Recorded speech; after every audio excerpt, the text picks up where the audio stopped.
Hey Argos, thanks for checking out the Career Development and Community Engagement Office's online resources. We're happy that you're here. In this video, I'm going to be going over one method of major exploration, which we would call exploring your VIPs. So your VIPs stand for, as you can see on the screen, your values, your interests, your personality, and your skills. And this method is just one way that you can self-assess your tools and your interests, and putting it all together can help you make well-informed decisions about which major you'd like to choose, or if you're solidified in your major, you also can apply this to figuring out what specific career path you would like to do. So first up, the V stands for your values. And more specifically, we're looking at workplace values. So when you're trying to identify these, ask yourself things like, what are your priorities? What is important to you? And what will be important for you in your work? It's also important to think about what elements of your life do you want to remain in place for the future. So if you really value creativity, then you may be looking for a major that allows you to express yourself creatively, and that could go into a future profession. On the flip side, if you really value being financially secure and really want a high salary in the future, then that could inform your decision of which major you choose to ensure you can be making, your desired amount when you graduate. Next up are interests. So this talks about, really just what do you enjoy doing, exploring that, and then thinking, is this related to a career? And if it's not related to a career, how can you choose a career that will give you the time to enjoy the things that you're interested in? So, when you're kind of thinking about this, think about things that you like to do both inside and outside of school, and how that might fit into a career someday. For example, what classes do you enjoy the most or the least? You also can think about this in terms of hobbies. For example, some people that really like sports may find that going into sport management or communication and being able to do, sports journalism is something that works for them. Others realize that their hobbies may not fit into their desired career, but they'll choose something with the flexibility and the time off to let them, still have hobbies and interests outside of work. Next up, the P stands for personality. So this is thinking about who you are, and what traits people might use to describe you.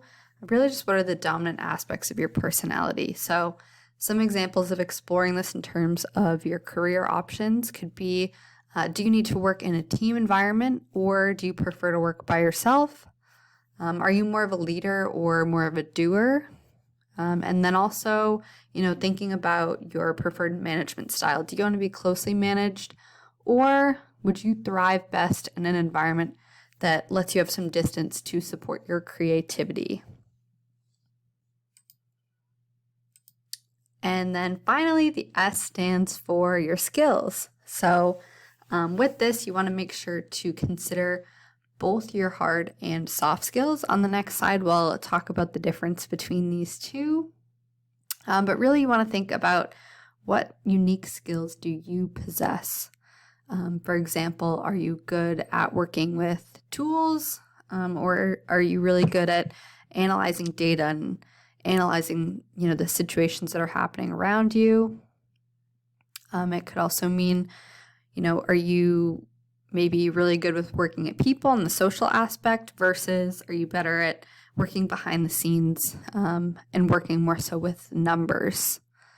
And then it's important after exploring these to look at, what unique skills does your dream job or any job that interests you require? Do you already have those skills? Are there ways that you can work on them to strengthen and improve them? And then also just keep in mind how you can demonstrate that you have these skills to an employer so that you can get that job that you're interested in. So again, breaking down skills into hard and soft skills because both are super important to think about. Your hard skills can also be called technical skills. These are more specific, they're more teachable, and they're a little bit easier to define and measure. Some examples include like computer programming, legal research, the use of different specific tools and instruments for different fields.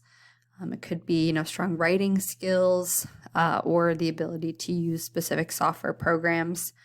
And these are a bit more major or future, career path specific.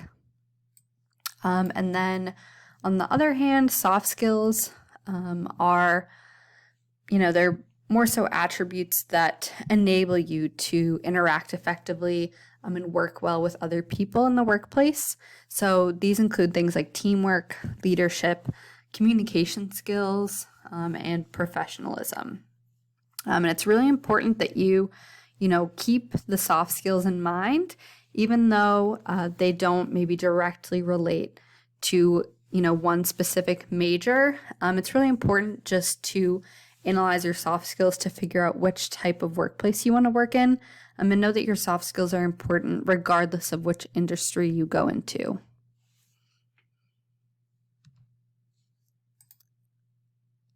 To explore all this a bit more and take some different sorts of self-assessments to explore UWF majors and careers, I recommend checking out Focus to Career.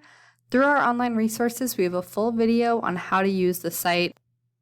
It talks about how to look over some of the career assessments. So for more information, go to uwf.edu/focus to career.